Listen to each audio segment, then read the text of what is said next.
મિત્રો જો શાક થઈ ગયું છે અને કુકર ભરીને ખીચડી બનાવી દીધી એટલે મારું જમવાનું આજે બની ગયું છે. મહેમાનો જે આવશે એ ખાય.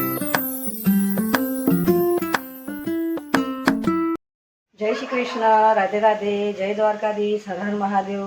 મિત્રો સ્વાગત છે તમારું મારા આજના નવા બ્લોગમાં.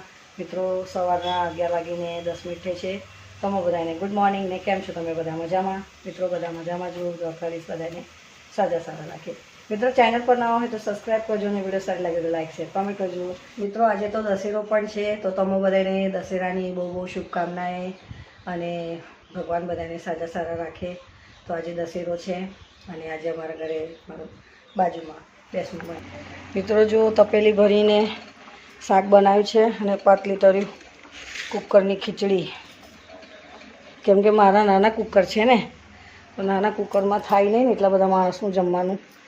તો આમાં ખીચડી બનાવી દીધી અને આમાં શાક થઈ ગયું છે. હવે બસ ગેસ સાફ કરીને વાસણ ઘસીને પછી જઈશ ત્યાં. મિત્રો જો શાક થઈ ગયું છે અને કુકર ભરીને ખીચડી બનાવી દીધી એટલે મારું જમવાનું આજે બની ગયું છે. મહેમાનો જે આવશે એ ખાય. અમારામાં કેવું હોય જેની બાધા હોય ને તો ના ખાય એટલા માટે મેં વધારે થોડું જમવાનું બનાવી દીધું કે જે ના ખાતું હોય એ અમારા ઘરે જમી લેશે. મિત્રો કમ્પ્લીટ 11:30 વાગી ગયા છે અને મારું શાક ખીચડી બની ગયું છે અને હવે બસ બધું કામ ફિનિશ થઈ ગયું. બધું ઘરમાં ચોખ્ખું થઈ ગયું જુઓ. કેમ કે હવે ખાવા જમવાનું ત્યાં લઈ જાઉં અને કાનાને જમાડી દઉં અને પછી અમે ત્યાં બેસવા જઈશું. એટલે વિડીયોને કરું છું અહીંયા એન્ડ. ચેનલ પર ના હોય તો સબસ્ક્રાઈબ કરજો અને વિડીયો સારી લાગે તો લાઈક શેર કમેન્ટ કરજો.